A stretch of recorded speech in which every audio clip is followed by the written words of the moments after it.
Hello, this is Bob Oros coming to you today from San Antonio, Texas. San Antonio is a great place to visit if you ever want to take a vacation. It's a super place to go. It has, of course, the home of the Alamo, home of great Tex-Mex food, and the big attraction is the Riverwalk.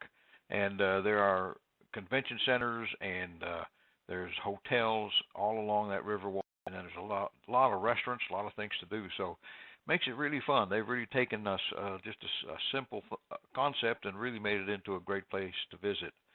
One of the things that I've always noticed about San Antonio was they advertise a lot of Tex-Mex food, and I've had Tex-Mex food and I've had regular Mexican food. I really enjoy it, and I can't really tell the difference, to be honest with you. I think the Tex-Mex food might have a little bit more cheese, and if you're selling in San Antonio as a sales rep, you're going to know your cheese price for sure, because every call you make is it's gonna be what you price on cheese, and if you're 2 cents too high, you're not going to get the business. So you have to like give away the cheese in order to get the other business, and hopefully you can make some money. They do have a great convention center there. I've been there several times, done some sales training there, and also I've done some food show seminars for restaurant operators, and just a great bunch of people down in that area. One of the things that's always amazed me was the amount of banquet people that they have in order to serve meals. The San Antonio Convention Center can serve 3,800 meals. I have another friend that is a convention chef, and he serves up to 15,000 meals a day. 15,000, think of it. So here, if you're complaining, having a hard day, say, gee, I got to go out and make 10 calls today or 12 calls. That's pretty easy compared to having to serve 15,000. And I asked him, I said, well, how do you do it, Brandon? He says, I always have a plan A, B, C, and D. And he says, and he showed me his clipboards, and he actually does. He said, plan A is here's what we serve, here's what we do, here's our whole list of inventory, our items, and so on.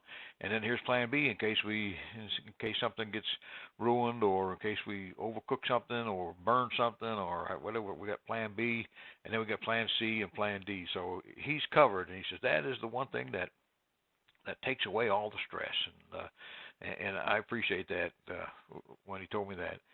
Today's lesson: how do you build credibility with your customers? And in our business, credibility is really important. It's one of the most important things that we have to consider, because our customers really depend on us for their business, and without us, they really wouldn't be able to run their business. So they have to know that they can count on us and that we're credible in what we say.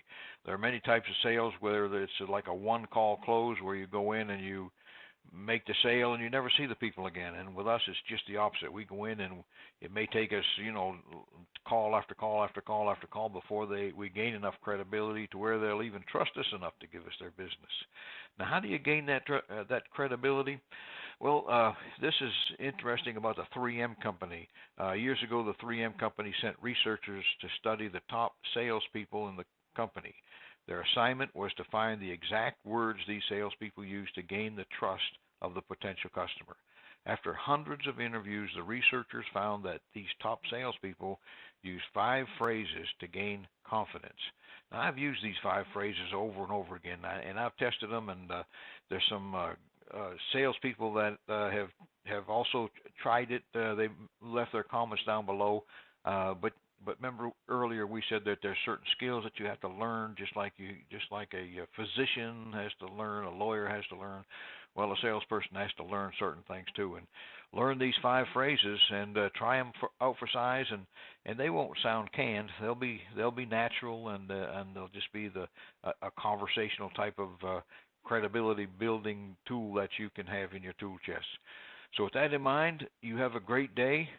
Read the lesson, digest it, and we'll be back tomorrow from another city with another lesson. So make it a great day and go sell something.